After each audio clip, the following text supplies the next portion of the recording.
ఈరోజు వైశాఖ శుద్ధ చతుర్దశి స్వాతి నక్షత్రం. ప్రముఖంగా మరో విశేషం ఏంటంటే ఈరోజుకి నరసింహస్వామి వారి ఆవిర్భావ దినోత్సవం. ఈరోజు ఈ సందర్భంగా మనతో ప్రముఖ కవి, ప్రవచనకర్త, హిందూ కళాశాల పూర్వ ప్రధానాచార్యులు డాక్టర్ డిఎన్ దీక్షిత్ గారు ఈరోజు మనతో ఉన్నారు. ఈ సందర్భంగా ఈరోజు స్వామివారి నరసింహస్వామివారి లీలా విశేషాలను కొన్నింటిని వారి నుంచి మనం తెలుసుకునే ప్రయత్నం చేద్దాం. దీక్షిత్ గారు నమస్కారం అండి. నమస్తే. దీక్షిత్ గారు, అన్ని దశావతారాల్లోకెల్లా విశిష్టమైనటువంటి అవతారం స్వామివారి నరసింహ అవతారం. దాంట్లో ఎవరికి సందేహం లేదు, ఎందుకంటే స్వామి విశిష్టంగా కనిపిస్తాడు. అంటే దశావతారాలన్నీ, ఆ 9 అవతారాలు ఒక రకంగా కనిపిస్తే నరసింహ స్వామి వారు మాత్రం సపరేట్గా కనిపిస్తారు. అసలు నరసింహస్వామి వారి ఈ అవతారం నిడివి కూడా చాలా తక్కువ. అవతారం 11,000 సంవత్సరాలు. 11,000 సంవత్సరాలు. అలాగే కృష్ణ అవతారం ఒక 120 సంవత్సరాలు, 120 సంవత్సరాలు గడిస్తే ఈ అవతారం మాత్రం కొన్ని గంటల్లోనే, కొన్ని గడియల్లోనే ముగిసిపోయింది. దీని గురించి ఈ అవతారం యొక్క విశిష్టత ఏంటి అనేది మీ నుంచి తెలుసుకోవాలి. నమోస్తు నారసింహాయ, నమోస్తు మధువైరిణి, నమోస్తు పద్మనేత్రాయ, నమోస్తు దుఃఖహారిణే, శ్రీ లక్ష్మీ నృసింహాయ నమః. ఈరోజు చాలా పవిత్రమే కాదు, విశిష్టమైనది కూడా. అవతారం ఎంత విశిష్టమో ఈ పర్వదినం కూడా అంత విశిష్టమైనది. వైశాఖ మాసంలో ఎన్నో పర్వదినాలు, ఎందరో మహానుభావులు ఉద్భవించారు, ఆవిర్భవించారు.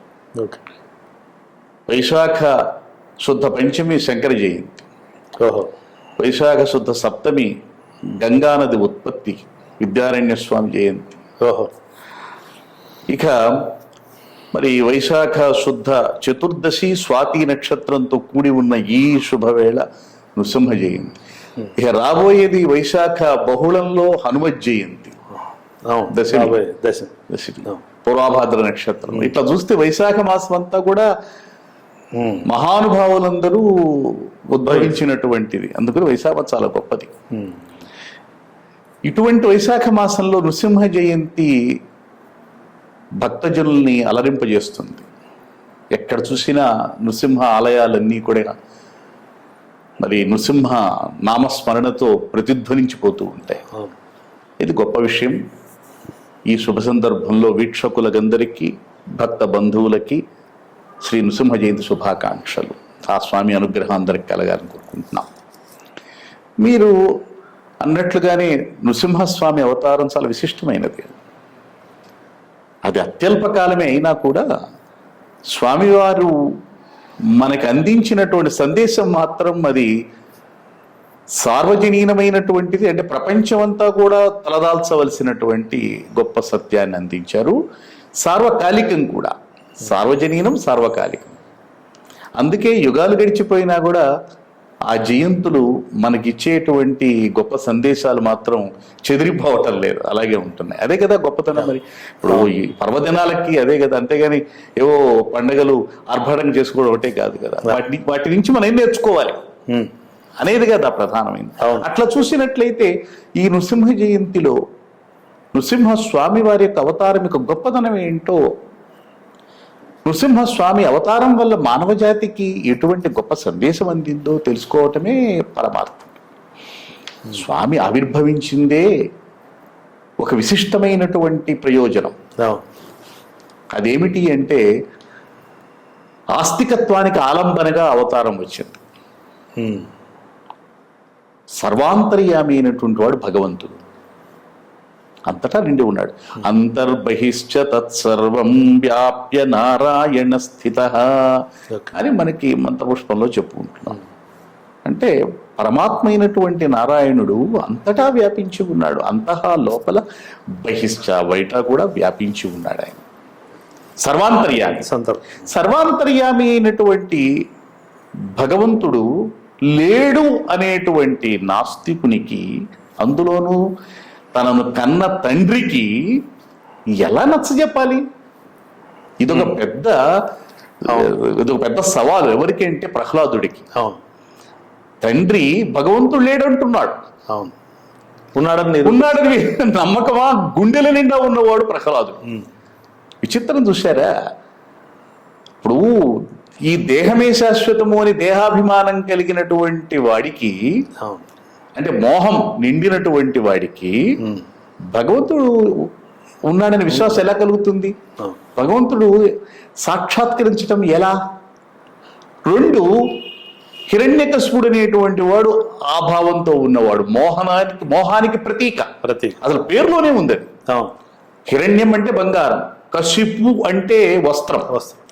అంటే మోహమే వస్త్రం కలిగినవాడు. అంటే ఏంటి? మోహమే ఆచ్ఛాదనగా కలిగినవాడు. అంటే ముసుగేసేసుకున్నాడు, మోహం అనే ముసుగులో ఉన్నాడు. ఇక ఇంకేం కనిపిస్తుంది? భగవంతుడు కనిపించడు. అటువంటి వాడు తండ్రి హిరణ్యకశిపుడు. భగవంతుడు అంతా ఉన్నాడు అని చెప్పి భగవంతుడిని అన్ని చోట్ల దర్శించి ఆనందాన్ని పొంది, ఆనందం కూడా మామూలు ఆనందం కాదు, లౌకికమైన ఆనందం కంటే గొప్ప ఆనందం, బ్రహ్మానందం పొందేటువంటి వాడు భాగవతోత్తముడు ప్రహ్లాదుడు. ఆయన పేరులోనే ఉంది ప్రహ్లాద. ప్రకృష్టమైన హ్లాదం అంటే ఆనందం కలిగిన వాడు, అంటే గొప్ప ఆనందం కలిగిన వాడు. చూసారు, పేర్లలోనే ఉంది. చూసారు, ఇద్దరు, తండ్రి అటువంటి వాడు, కొడుకు ఇటువంటి వాడు. అటువంటి ఒక నాస్తికుడికి భగవంతుడు ఉన్నాడు అని నిరూపించే ప్రయత్నం చేశాడు. అంటే మోహంతో కన్నులు మూసుకుపోయిన వాడికి కన్ను తెరిపించటం చాలా కష్టం. ఎన్నో ప్రయత్నాలు దానికోసం చేశాడు. కొడుకైనా కూడా ప్రహ్లాదుడు. ఒక రకంగా చూస్తే ఏ అవతారంలో చెప్పనటువంటి విధంగా స్వామివారు భగవంతుడిగా ప్రత్యక్షం అవడం కూడా ఇక్కడేనేమో. మరి అంతే కదా. ఇప్పుడు మిగతా అవతారాలు ఎన్నో రకాలైనటువంటి లీలలు చూపించి భగవత్ తత్వాన్ని నిరూపించవలసి వచ్చింది. కృష్ణావతారంలో కానీ రామావతారంలో ధర్మము ఆచరించండి అని మానవ జాతి మొత్తానికి తాను మానవుడయ్యి మానవత్వాన్ని పరిపూర్ణంగా చూపిస్తూ కష్టపడ్డాడు. ఇక్కడ అటువంటి అవకాశం లేదు.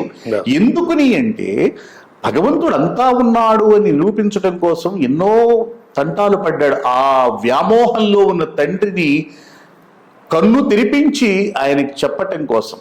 కలడంబోధి కలండు గాలి కలడాకాశంబునన్ కుంభినిన్ కలడగ్నిన్ దిశలన్ పగళ్ళ నిశలన్ ఖద్యోత చంద్రాత్మలన్ కలడోంకారమునన్ త్రిమూర్తుల త్రిలింగం వ్యక్తులందంతటన్ కలడీశుండు కలండు తండ్రి వెదుకంగా నేల ఈయాయడన్ అని తండ్రిని కూర్చోబెట్టి కలండు ఈశుడు ఎక్కడ లేడయ్యా, అన్ని చోట్ల ఉన్నాడు. ఇందుగలడందు లేడని సందేహము వలదు చక్రి సర్వోపగతుండెందెందు వెదకి చూచిన అందందే కలడు దానవాగ్రిని వింటే. అద్భుతం. నువ్వు వింటే చాలు ఉన్నాడయ్యా అని ఇన్ని రకాలుగా బోధించి చెప్పాడు. కానీ ఎక్కడ లేడు, అన్ని చోట్ల ఉన్నాడు భగవంతుడు అనేవాడు అని ఇంత చెప్పాడు ప్రహ్లాదుడు హిరణ్యకశిపుడికి, తన తండ్రికి.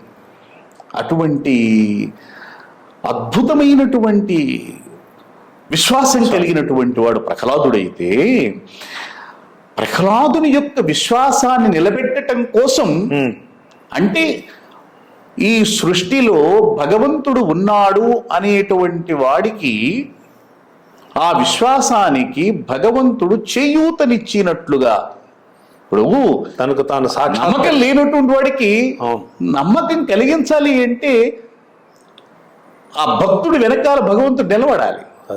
నిలబడ్డాడు. ఎట్లా అంటే చాలా కష్టం. స్తంభంలో నుంచి ఆవిర్భవించవలసి వచ్చింది. అంటే అంత అద్భుతం జరిగితే గాని వాడు నమ్మలా. నువ్వు ఎక్కడ పడితే ఎక్కడ ఉన్నాడు అన్నాడు, అయితే చూపించు అన్నాడు స్తంభం. కాబట్టి ప్రహ్లాదుడు ఆస్తికత్వాన్ని పూర్తిగా, అంటే ఆస్తికత్వం అంటే వేద ప్రామాణ్యమునందు విశ్వాసం కలిగి ఉండటం, అది ఆస్తికత్వం అంటే. భగవంతుడు ఉన్నాడో లేడా అని కాదు అక్కడ అర్థం. వేదం ఏం చదువుతుందంటే భగవంతుడు ఉన్నాడని చదువుతాడు, అది ప్రమాణం. వాడా లేడంటాడు. కాబట్టి ఆస్తికత్వానికి ఆలంబనగా ఉన్నటువంటి అవతారం ఇది, అందుకని గొప్పతనం అది. అది ఈ అవతారంలో విశేషం ఏంటంటే, నృసింహావతారంలో క్షణమే ఉన్న ఆయన ఆయన సంధ్యాకాలంలో ఆవిర్భవించాడు, ఒక 10 నిమిషాలు అంతే. మళ్ళీ సంధ్యాకాలం అయిపోయేలోపు వెళ్ళిపోయాడు ఆయన. ఈ సమయంలోనే సమస్తమైనటువంటి సృష్టికి కూడా భగవంతుడు అంతా నిండి ఉన్నాడు అని నిరూపించినటువంటి గొప్ప విశేషం అన్నమాట. అందుకని ఈ అవతారం చాలా గొప్పది. ఈ అవతారం వల్ల హిరణ్యకశిపులైనటువంటి వాళ్ళు ఎవరైతే ఉన్నారో ఈ సమాజంలో, అంటే భగవంతుడు లేడు అనేటువంటి వాళ్ళు, ఈ దేహమే శాశ్వతమైందని దేహాభిమానం కలిగినటువంటి వాళ్ళు, వీళ్ళందరికీ కూడా భగవంతుడు ఉన్నాడు తెలుసుకోవటం కోసం. అందుకని ఈ అవతారం చాలా గొప్పది. ఒక రకంగా చూస్తే దుష్ట శిక్షణ, అలాగే భక్త రక్షణ, అలాగే భగవంతుడి యొక్క సర్వ వ్యాపకత్వ నిరూపణ కూడా జరిగింది. అది గొప్పతనం. ఇవి 3. అది ఏ అవతారంలోనూ అంత గొప్పగా జరగలేదుగా. అంటే ఎంతో కొంతకాలం శ్రమిస్తే గాని సమాజానికి అటువంటి సందేశం వెళ్ళలేదు. కానీ ఇక్కడ అలా కాదు. ఆ స్వామి పరమాత్మ ఈ పరమ ప్రయోజనం కోసం ఆవిర్భవించినటువంటి వాడు.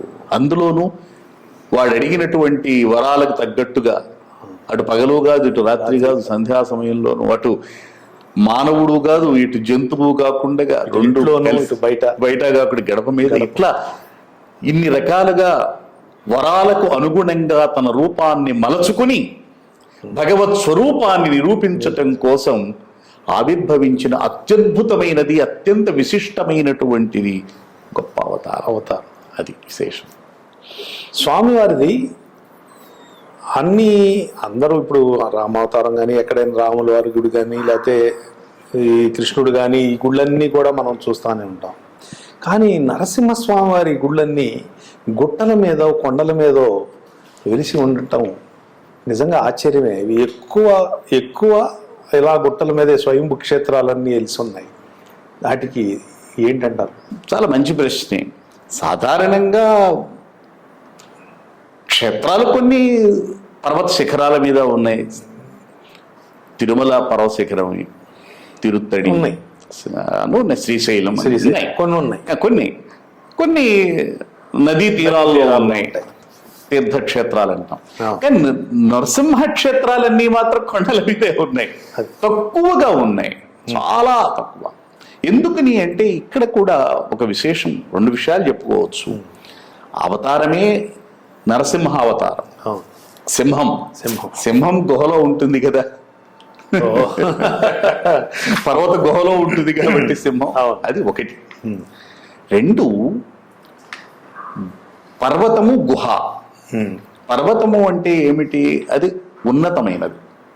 పరమాత్మ ఎక్కడ ఉంటాడు అంటే మనలో ఉన్న చైతన్య స్వరూపమైనటువంటి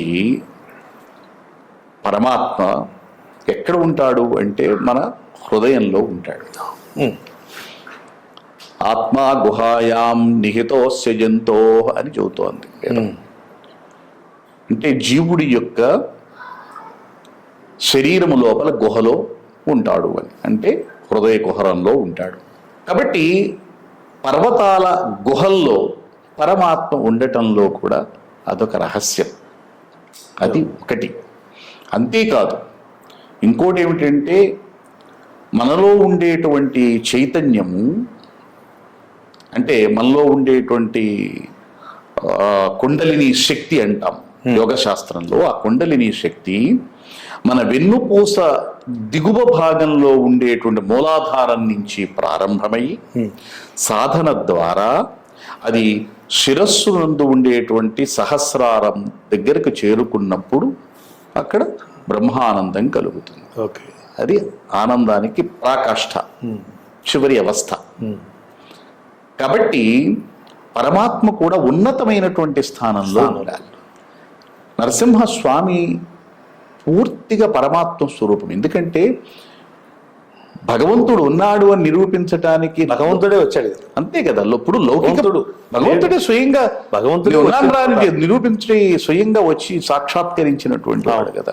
ఇప్పుడు మన భగవంతుడు ఉన్నాడని చెప్పడానికి నానా తంటాలు పడాలి. ఏంటంటే ఆయనే వచ్చి చెప్పాడు నేనే అని. కాబట్టి పరమాత్మ ఎక్కడ ఉండాలి అంటే కొండ గుహల్లోనే ఉండాలి. అక్కడ ఎక్కడ చూసినా సరే పర్వత గుహలు, క్షేత్రాలన్నీ కూడా గుహల్లో. ఎందుకంటే ఉన్నతమైన స్థానంలో జీవుడి యొక్క శరీర హృదయం అనే గుహలో ఎలాగైతే పరమాత్మ ఉంటాడో అలా సృష్టిలో కూడా పర్వత గుహల్లో చక్కగా ఆయన వెలసి ఉన్నాడు అని చెప్పడం కోసం. మన మంగళగిరి పానకాల స్వామి దేవాలయం, అవును, ఆ దేవాలయం లక్ష్మీ నరసింహస్వామి దేవాలయం. అవును, కింద దేవాలయం ఉంది, పైన స్వామివారు ఉన్నారు పానకాల స్వామి. అవును, నేను చాలాసార్లు చూశాను, వెళ్ళాను, స్వామిని దర్శించాను. అక్కడ నాకు ఒక విశేషం ఏం కనిపించిందంటే అందరూ బెల్లం పానకం పోస్తూ ఉంటారు స్వామి. అవును, కొన్ని తీసుకుంటాడు, కొన్ని బయటకు వదిలేస్తాడు. తర్వాత నేను ఆశ్చర్యకరంగా నా పక్కన ఇద్దరు చెప్తే నేను అక్కడ గమనించాను, అక్కడ ఎక్కడ కూడా మనకి ఈగ కనిపించలేదు. ఈగలు కానీ చీమలు కానీ ఎక్కడ కనిపించలేదు. సహజంగా ఏంటంటే మామూలుగా మనకి బెల్లం చీమలు ఉంటాయి కదా, ఉంటాయి, ఈగలు ఉంటాయి. మరి ఇలాంటి విశేషం అది ఆ క్షేత్ర విశేషం అది ఏంటంటారు? నిజమే. ఇప్పుడు క్షేత్రాల్లో మంగళగిరి క్షేత్రం చాలా గొప్పది. కృష్ణా తీరంలో ఉండేటువంటి 5 నరసింహ క్షేత్రాల్లో అదొకటి. కృష్ణానదీ తీరంలో 5 నరసింహ క్షేత్రాలు ఉన్నాయి, పంచనారసింహ క్షేత్రాలు. మంగళగిరి, వేదాద్రి జగ్గేపేట దగ్గర ఒకటి ఉంది, అలాగే కేతవరం ఇక్కడ సత్తెనపల్లి వైపు ఉంది, అక్కడ కొండపైనే ఉంటాడు, కృష్ణానది ప్రవహిస్తూ ఉంటుంది. వాడపల్లి, మట్టపల్లి ఉంది, నల్గొండ జిల్లా. అది కూడా మన గుంటూరు జిల్లా దాటంగానే, కృష్ణ దాటంగానే ఒడ్డునే ఉంటుంది. అది కూడా అన్ని పర్వతాలే. మంగళగిరి క్షేత్రంలో ఇదొక విశేషం. ఒక్కొక్క క్షేత్రంలో ఒక్కొక్క విశేషం ఉంది. ఈ 5 క్షేత్రాల్లో కూడా విశేషం, అన్ని విశేషాలు ఉన్నాయి. అన్ని నరసింహ క్షేత్రాలు అన్నింటిలోనూ ఒక్కొక్క క్షేత్రంలో ఒక్కొక్క విశిష్టత, ఏదో విశేషం. ఇక్కడ విశిష్టత పానకాల స్వామిని పేరేది. ఇప్పుడు కృతయుగంలో నముచి అనేటువంటి రాక్షసుణ్ణి సంహరించటం కోసం యుద్ధం జరిగింది. ఆ సమయంలో నృసింహస్వామి స్వయంగా బయలుదేరి వచ్చాడు.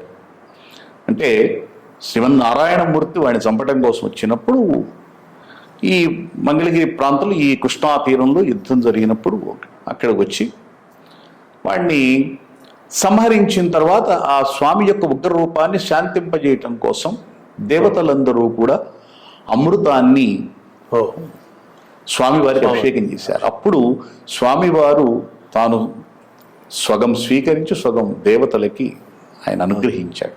ఓకే. అందువల్ల కృతయుగమంతా కూడా అమృతాన్నే అక్కడ అభిషేకం చేసేవాడు మంగళగిరిలో. ఆ సంప్రదాయంతోనే ఆనాడు ఎలాగైతే స్వామివారు స్వగం స్వీకరించి స్వగం ఎలా ఇచ్చారో భక్తులకి, అలా ఆయన స్వగమే స్వీకరించి స్వగం అప్పుడు కూడా ఇస్తున్నారు. అది త్రేతాయుగంకి వచ్చేటప్పటికి అమృతం కాకుండా అప్పుడు మనకి గోఘృతం అంటే ఆవు నెయ్యితో అభిషేకం చేసేవారు. అది కూడా స్వగమే. స్వగం స్వీకరించడం, స్వగం ఇవ్వటం, అవి భక్తులకు ప్రసాదంగా వాడు. ద్వాపర యుగానికి వచ్చేటప్పటికి తేనె, అది కూడా అంతే. కలియుగానికి వచ్చేటప్పటికి పానకం. ఈ పానకం ఇప్పుడు అమృతంతో సమానం. అది అంటే స్వామివారు స్వీకరించారు కదా, అది అమృతమే. ఎందుకంటే కృతయుగంలో అమృతంతో దేవతలు అభిషేకించారు. యుగాలు గడుస్తున్న కొద్దీ స్వామివారిని అభిషేకించేటువంటి ద్రవ్యాలలో కూడా కాస్త మరి భేదం వస్తోంది. కలియుగం చూడు, పానకాల స్వామి అదే కదా, అద్భుతం. ఎక్కడా లేదు, ఇంకా ఎక్కడ ఏ క్షేత్రంలో ఇటు పానకం అనేది లేదు, ఇక్కడ ఒక్క చోటే ఉంది. మీరన్నది కరెక్ట్. ఏమిటి అంటే ఎంత సత్యమో అది. ఎంత పానకం పోసినా నిజంగా అంత బెల్లపు నీరు ప్రవహిస్తూ ఉంటే ఈగలు రావాలి కదా. మన ఇంట్లో ఒక చిన్న ముక్క పడేస్తేనే ఈగలు వచ్చి పడతాయి. అటువంటిది ఎక్కడ ఆ చుట్టుపక్కల ఆ గుహ అంతా కూడా బెల్లపు వాసన వస్తుంది, కానీ ఈగలు మాత్రం రావు. ఎక్కడ కనిపించదు, ఈగల మోత ఉండదు, బెల్లపు వాసన ఉంటుంది కానీ. అంటే అమృతం, అది అమృతం అన్నమాట. స్వామివారికి ఆనాడు ఎలాగైతే కృతయుగంలో అమృతం దేవతలు ఇచ్చారో, ఈనాడు మనందరం కూడా భాగవతులు భక్తులందరూ కూడా స్వామివారికి పానకం సమర్పించుకుంటున్నాం. అవి మళ్ళీ మనం తీసుకుంటున్నాం. స్వామివారు మనకి సగం తీసుకుని సగం ఇస్తున్నారు. అది అమృతం, అదే అమృత తుల్యమైనటువంటిది. ఇంకా ఈగలు ఎందుకు వస్తాయి? ఇంకా అలాగే నవనారసింహ క్షేత్రాలు అంటారు కదా, ఈ నవనారసింహ క్షేత్రాల గురించి కొంచెం వివరించండి. నవనారసింహ క్షేత్రాల విషయంలో ఒక విశేషం ఏంటంటే, మీకు ఒక విషయం చెప్పాలి ఇక్కడ. అదేమిటంటే, స్వామివారు హిరణ్యకశిపుణ్ణి సంహరించేటప్పుడు గోళ్ళే ఆయుధాలుగా కలిగి సంహరించినట్టుగా మనకి భాగవతంలో ఉన్నాయి. స్కాంద పురాణంలో ఒక విశేషం వర్ణించబడింది. అదేమిటంటే, హిరణ్యకశిపు సంహార సమయంలో నరసింహస్వామి వివిధ రూపాలతో కనిపించినట్టుగా, అంటే వాడిని సంహరిస్తూ వాడికి కనిపించడమే కాదు, అక్కడ ఈ సంహార ఘట్టాన్ని చూస్తున్నటువంటి వారికి కూడా వివిధ రూపాలతో. ఎన్ని రూపాలు అంటే అవి 32, అంటే 32 రూపాలు. 32 రూపాలతో కనిపించారు. అంటే వ్యాఘ్ర రూపం, వరాహ రూపం, బిడాల రూపం. అంటే అందులో క్రూరమైన రూపాలు ఉన్నాయి, అలాగే శాంత రూపాలు ఉన్నాయి. అది విశేషం. క్రూర రూపాలు ఉన్నాయి, శాంత రూపాలు ఉన్నాయి. అట్లా చూస్తే 32 రూపాలతో ఆయన కనిపించిన దానికి ప్రతీకలుగా మనకి 32 నరసింహ క్షేత్రాలు ఉన్నాయి. 32 క్షేత్రాలు ఉన్నాయి. 32 క్షేత్రాలు ఉన్నాయి. ఎక్కడ? ఆంధ్రదేశంలో ఉన్నాయి. అది మన ఉమ్మడి ఉన్నాయి. అసలు నృసింహ క్షేత్రాలు ఎక్కువగా ఉన్నది మన ఆంధ్ర, మన తెలుగునాట. నిజమే. తమిళనాడులో కూడా ఉన్నాయి కొన్ని, చాలా తక్కువ. స్వయంభూ క్షేత్రాలు కొన్ని ఉన్నాయి. కానీ కర్ణాటకలో కూడా 1, 2 అట్లా ఉన్నాయి. కొన్ని ఉన్నాయి కానీ ఇంత లేవు. అసలు తెలుగువాడి దేవుడు ఈయన. ఎందుకంటే ఎవరింట్లో నరసింహ పేరుతో లేనివాడు ఉన్నాడు. ఇప్పుడు సరే, ఇప్పుడు అంతా గూగుల్ పేర్లు పెట్టుకుంటున్నాం అనుకోండి మనం. కానీ పూర్వం చూడండి, ఎక్కడైనా సీనయ్య, నరసింహ అనే పేర్లు సాధారణంగా ఎక్కువగా ఈ పేర్లతోనే ఉంటాయి. 10 మంది పిల్లలు అనుకోండి, ఇద్దరు ఖచ్చితంగా ఈ పేర్లు పెట్టుకునేవాళ్ళు. నరసింహారావు అనేది ఉంటుంది. అది మన తెలుగువాడికి ఉన్నటువంటి అదృష్టం. దానికి తగ్గట్టుగానే స్వామివారు కూడా తెలుగునాట 32 క్షేత్రాలు. అందులో భాగంగానే నవనారసింహ క్షేత్రాలు కూడా ఉన్నాయి, 9. అయితే వీటిల్లో కొద్దిగా భేదాభిప్రాయాలు ఉన్నాయి. అంటే ఈ క్షేత్రాల్లోని కొద్ది మార్పులు ఉన్నాయి. నవనారసింహ క్షేత్రాలు 9. అందులో కొన్ని కృష్ణా తీరంలో ఉన్నాయి, కొన్ని గోదావరి తీరంలో ఉన్నాయి, అట్లా ఉన్నాయి. మంగళగిరి మనం అప్పుడు అనుకున్నాం. అలాగే అహోబలం చాలా గొప్ప క్షేత్రం, అది నంద్యాల ప్రాంతంలో ఉంది, కర్నూలు జిల్లాలో. సింహాచలం, అంతర్వేది సముద్ర తీరం, అది వశిష్ఠా నది తీరంలో. సముద్రము వశిష్ఠా నది 2 కలిసే చోట్లలో ఉంది అంతర్వేది. అది సుదర్శన క్షేత్రంగా కూడా పిలుస్తారు. అలాగే వేదాద్రి కృష్ణా తీరంలోనే ఉంది. వేదాద్రిలో కూడా అద్భుతం ఏమిటంటే, స్వామివారు 5 రూపాలతో ఉంటారు, పంచరూపాలు. కృష్ణానదిలో ఉండేటువంటిది సాలగ్రామ నారసింహం అంటారు. పెద్ద సాలగ్రామం ఉంటుంది కృష్ణానదిలోనే. యోగానంద నరసింహస్వామి కొండ మీద కనిపిస్తారు. ఆ పైకి వెళ్తే మెట్లెక్కి జ్వాలా నారసింహం అక్కడే ఎప్పుడు మంటలు వస్తాయని జ్వాలా నారసింహం. అలాగే అక్కడ ఉన్నటువంటి అరణ్యములో వ్యాపించి ఉన్నటువంటి స్వామి లక్ష్మీ నారసింహస్వామి. ఇంకా అది ఇక యోగులు దూరంగా ఒక 10 కిలోమీటర్ల లోపు ఒక పర్వతం మీద ఉంటారు వీర నారసింహస్వామి. అక్కడికి వెళ్ళి నివేదనలు చేసి వస్తారు వీళ్ళే. ఇలా మొత్తం అక్కడ వేదాద్రిలో 5 నారసింహ. ఇది ఒక వేదాద్రిలో విశేషం. వేదాద్రిలోనే 5 నారసింహ 5 ఉన్నాయి. చాలా అద్భుతమైన. అట్లాగే యాదగిరి ఈ మధ్యనే మనకి తెలంగాణలో హైదరాబాద్ బ్రహ్మాండంగా పునర్నిర్మాణం చేశారు.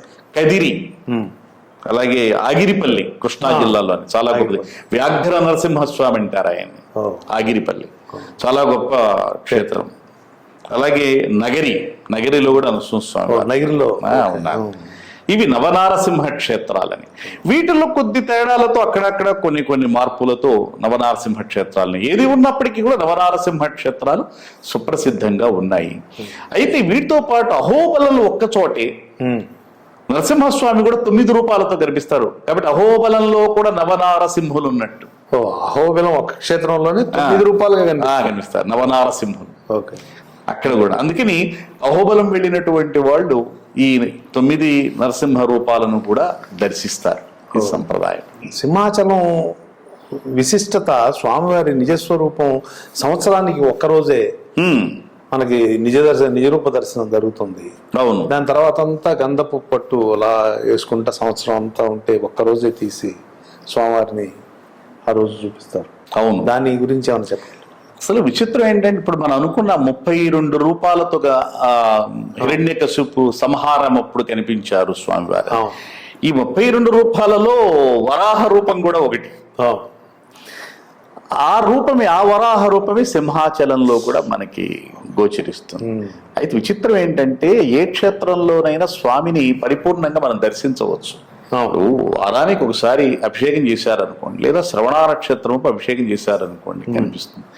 కానీ 365 రోజుల్లో వైశాఖ శుద్ధ తృతీయ అంటే తదియ నాడు అక్షతదియ అంటాం కదా, ఆ అక్షతదియ రోజు ఒక్కరోజే 12 గంటలు మాత్రమే కనిపిస్తారు. అంతే. అప్పుడు ఆ మిగతా అన్ని రోజులు కూడా చందనపు పూత మొత్తం పూయబడి ఉంటుంది. చందనపు పూత, గంధపు పూతతో ఉంటారని అసలు కనిపించదు, మనకి కనిపించదు. స్వామివారి యొక్క స్వరూపం, నిజస్వరూపం మనకు తెలియదు. అంటే సంవత్సరం మొత్తం మీద 12 గంటలు మాత్రమే నిజస్వరూపంతో కనిపిస్తారు. వరాహ రూపం కాదు, అసలు పిల్లవాడిలాగా ఉంటుంది ఆ రూపం. ఒక బాలుడు ఎలా ఉంటాడు అలా కనిపిస్తాడు. చాలా అద్భుతమైనటువంటి అది సాక్షాత్కారం. అందుకని అక్షతది రోజు లక్షల మంది వెళతారు భక్తులు ఆ రూపం చూడటానికి. ఎందుకంటే మిగతా రోజుల్లో చందనమేగా చూసే, చందన చర్చ అంతరితమైనటువంటి నరసింహ స్వరూపమే గాని ఆయన యొక్క నిజ స్వరూపం చూసే అదృష్టం కలగదుగా మిగతా రోజుల్లో. అదే 12 నిమిషాల్లో అవతారాన్ని ఎలా అయితే సమాప్తి చేశాడో 12 గంటలు మాత్రమే అక్కడ. అది సింహాచలంలోకి చాలా విశేషము, అద్భుతం. అది వరాహ నరసింహస్వామి యొక్క స్వరూపం. అది అంటే ప్రతి ఇంటికి ఒక కులదేవుడు ఉంటాడు. అలా కాకుండా నరసింహస్వామిని ఆరాధించే వాళ్ళల్లో ఈ మధ్య నేను చూసిన వాళ్ళల్లో సినిమా నటులు కూడా ఎక్కువ మంది కనిపిస్తా ఉన్నారు. ఉదాహరణకి నందమూరి బాలకృష్ణ గారు, పవన్ కళ్యాణ్ గారు. అదే ఈ పేపర్లో ఒకప్పుడు చదువుతున్నాం. అప్పుడప్పుడు మనం ఇలా చూస్తా ఉన్నాం. అవును. నరసింహ స్వామి క్షేత్రాలకి వీళ్ళు ఎక్కువ ఫ్రీక్వెంట్ వెళ్తుంటారు, ఎక్కువ వెళ్తారు. ఆ బాలకృష్ణ గారు అయితే ఆ స్తోత్రాలు కూడా గడగడ చదువుతూ ఉంటాడు. అవును, చదివేస్తుంటా. ఆయన చదువుతుంటారు, చూసాం, ఏదో అద్భుతంగా చదువుతుంటారు. అవునవును. బాలకృష్ణ గారు నరసింహస్వామి భక్తుడు అయితే ఉండొచ్చు. అలాగే పవన్ కళ్యాణ్ గారు ఈ మధ్యన నరసింహ క్షేత్రాలకి యాత్ర ఏదో చేస్తున్నాను కూడా ఏదో మధ్య అన్నారు. ఇవన్నీ మనం చూస్తున్నాం వార్తల్లో. ఇవన్నీ ఏంటంటే వాళ్ళలో ఉండేటువంటి గుణములు, ఈ సత్వరజస్తమో గుణముల యొక్క ప్రాబల్యం వల్ల, ఆ సంస్కారం వల్ల భక్తి కలుగుతుంది. అయితే నరసింహస్వామి భక్త సులభుడైన, అందుకని ఆ స్వామిని ఆరాధించటం లేదా ఆ పరమాత్మ యొక్క అనుగ్రహం వల్ల వాళ్ళు ఏమన్నా ప్రయోజనాలు పొందటం కావచ్చు, లేదా ఆ పరమాత్మని ఆరాధించటం వల్ల వాళ్ళు పొందేటువంటి చక్కటి చిత్తశాంతి మొదలైనవి పొంది ఉండవచ్చు. నిజంగా మీరు అంటే నాకు కూడా అనిపిస్తా కొన్ని ఆ బాలకృష్ణ గారి సినిమా ఆ నరసింహస్వామి సంబంధించిన స్తోత్రాలు ఉద్రేకం కలిగి అవును వాటిలో ఉన్న ఇది కనిపిస్తా ఉంటుంది. ఇంకా చెప్పా కదా, వాళ్ళ యొక్క గుణముల సంస్కారాలు. అంటే ఇప్పుడు అలాంటి రజోగుణం ఉందనుకోండి, రజోగుణం అంటే కాస్త అహంకారము, యుద్ధాలు మొదలైనటువంటివన్నీ, అటువంటి ఆవేశం కలిగినటువంటి గుణములు కలిగిన వాడే కొద్దిగా అనిపిస్తుంది నరసింహస్వామికి ఎక్కువగా కనిపిస్తుంది. అలా అని చెప్పి అందరికీ ఇంకొకళ్ళకి నరసింహస్వామిలో ప్రసన్నమైనటువంటి రూపం కనిపించవచ్చు. లక్ష్మీ నరసింహస్వామి ఇప్పుడు ఒట్టి నరసింహస్వామి కాదు, లక్ష్మీదేవితో కూడి నరసింహస్వామిని ఆరాధించడం వల్ల ప్రసన్నత. ప్రహ్లాదుడు పక్కన ఉండే నరసింహస్వామిని అయితే ఇంకా అంటే ప్రహ్లాద వరద నరసింహస్వామి మట్టపల్లిలో ప్రహ్లాదుడు పక్కన ఉంటాడు. అది విశేషం. మరి ప్రహ్లాదుడు ఒక్కడే నరసింహస్వామి యొక్క ఉగ్ర రూపాన్ని శాంతింపజేయగలిగాడు. అదే భక్తితో. అంతే కదా. ఇప్పుడు నరసింహస్వామి ఉగ్ర రూపంతో ఉన్నాడు. మునులందరూ వచ్చి హిరణ్యకశిపు సంహారం తర్వాత మునులందరూ వచ్చి శాంతింపజేయడానికి ప్రయత్నాలు చేశారు. ఆయన శాంతించటం లేదు. బ్రహ్మ, ఇంద్రుడు అందరూ వచ్చారు. అందరూ వచ్చి శాంతింపజేయడానికి ప్రయత్నిస్తున్నారు. కానీ ఆయన శాంతించటం లేదు. అప్పుడు లక్ష్మీదేవిని ప్రార్థించారు అందరూ కలిసి. అమ్మా, నువ్వన్నా సకలాలంకార భూషితమై అలా వెళ్ళి ఆయన్ని సమీపిస్తే ఆయనకు చల్లబడతాడేమో. ఎక్కడైనా సహజం కదా, భార్య వెళ్ళి ఏమండి ఏంటి గొడవ అంటే వెంటనే ఏం లేదులే అని చెప్పి వెళ్ళిపోయే. అవును, ఆ గౌరవం ఇస్తుంది కదా ఈ సమాజంలో. అవును, భారతదేశంలో మరీ కదా. కాబట్టి భార్యకు గౌరవం ఉంది. ఏదైనా గొడవ జరిగినా కూడా భార్య వెళ్ళి నచ్చ చెబితే విని ఇంట్లోకి వెళ్ళిపోయే పరిస్థితులు ఉంటాయి. ఇప్పుడు ఈయన ఇంత ఉగ్ర రూపంతో ఉండే నరసింహస్వామిని శాంతింపజేసే శక్తి నీకే ఉందమ్మా అంటే ఆవిడ అలాగే సకలాలంకార భూషితైన లక్ష్మీదేవి ఆయన చెంతకు వెళ్ళినా కూడా ఆయన శాంతించాల. అది విశేషం.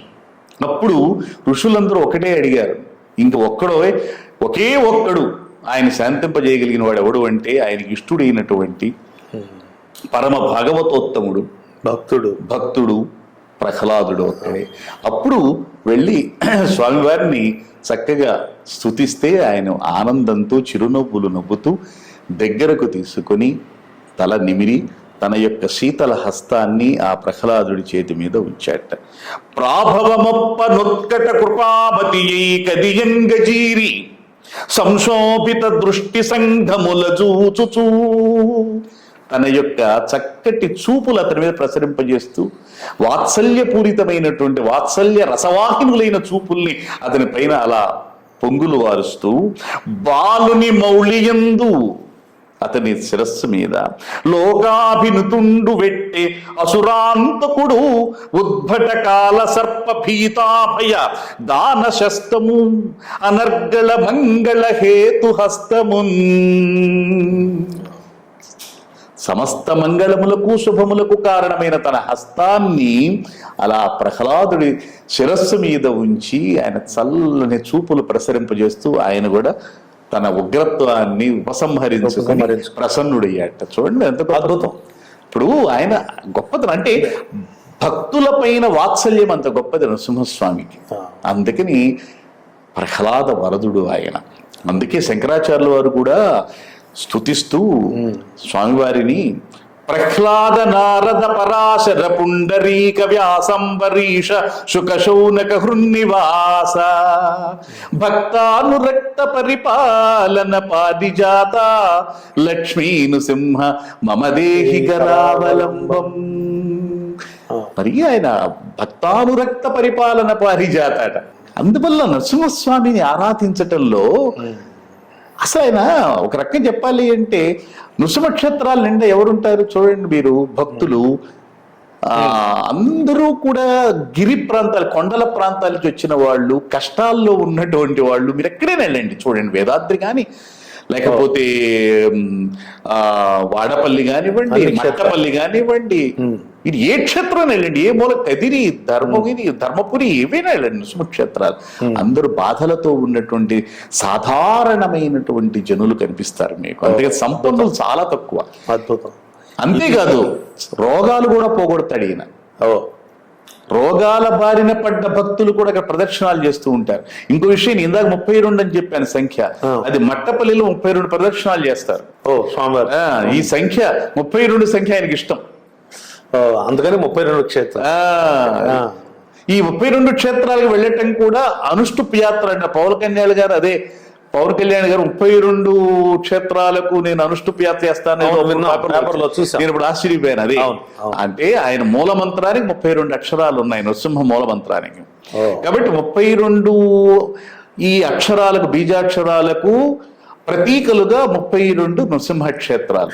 వాటిని సందర్శించటమే అనుష్టుప్ యాత్ర. అనుష్టుప్ అనేటువంటి ఛందస్సులో 32 అక్షరాలు ఉంటాయి. యాత్ర దాని పేరు. అద్భుతం. 32 సంఖ్య స్వామివారికి చాలా ఇష్టం అన్నమాట. కాబట్టి ఏ క్షేత్రానికి ఎవరు వెళ్ళినా అసలు బాధలతో ఉన్నవాళ్ళు. అసలు విజయానికి ప్రతీక స్వామి. విజయానికి ప్రతీక అంటే స్వామివారిని విజయం కోసం కూడా ఆరాధిస్తారు. అది యోవా నృసింహో విజయం బిభర్షి రారాజమంతం రయిదం కవీనాం సారాజమంతం సజయం సహస్రం తస్మై సుయంత్రే సుషేవథయే నమః అని పారమాత్మికోపనిషత్తు చెబుతోంది. ఆయన నృసింహస్వామి విజయం బిభర్షి, నరసింహాను విజయాన్ని ధరిస్తున్నావయ్యా అని అందులో కీర్తించారు. కాబట్టి విజయానికి ప్రతీక, కష్టాల కడగండ్ల నుంచి దరిచేర్చడానికి ఆపద్ బాంధవుడు ఆయన. ఎన్నో కష్టాలు ప్రహ్లాదుడి నుంచి బయటపడేశారు కదా. అంతే కదా, సముద్రంలో పారేసినా ఆయన చక్కగా వచ్చాడు. పాముల చేత కాటు వేయించినా కూడా విషం ఎక్కలేదు. అగ్గిలో పడేసినా కూడా ఆయనకి వెన్న ముద్దల మధ్యలో కూర్చున్నట్టుగా ఉంది. మరి ఇవన్నీ ఏమిటంటారు అంటే పరమాత్మ అనుగ్రహం అన్నమాట. అది దానికి భక్తుడి యొక్క భక్తి కూడా అనన్య భక్తి కావాలి. నువ్వే తప్పించవద్దు నాకు లేదు అని అనుకోవాలి. ఆ విశ్వాసం ప్రహ్లాదుల్లో ఉంది. అలా ప్రతివాడు ప్రహ్లాదుడైన వేళ భక్తులందరూ ఇంకేముంటుంది, తప్పనిసరిగా పక్కనే ఉంటాడు. నృసింహస్వామి అవతారంతోనే ఉంటాడు. అది ఈ నృసింహ అవతారంలో ఉన్న అనేక విషయాలను, అనేక విశేషాలు. అది ఈ నృసింహ జయంతి సందర్భంగా ప్రతి ఒక్కడు అనుసంధానం చేసుకుని అనుభావించుకుంటే అదే నృసింహ జయంతి సార్థక అవుతుంది. అది ఈరోజు నరసింహస్వామి వారి జయంతి రోజున మంచి మాటలు చెప్పారు. ధన్యవాదాలు. సమస్త జనులకు కూడా నృసింహస్వామి అనుగ్రహం కలగాలని, ఈ నృసింహ జయంతి సందర్భంగా అందరూ నృసింహ అనుగ్రహ పాత్రులు కావాలని, అందరికీ కూడా చిత్తశాంతి కలిగి, సమస్త సౌభాగ్యాలు కలిగి, చక్కటి భక్తి ప్రపత్తులు కలిగి, సుఖవంతులై లోకములన్నీ కూడా సుభిక్షంగా శాంతి సౌఖ్యాలతో తొలతూగాలని భావిస్తూ ఉన్నాం. అందరికీ నమస్కారం.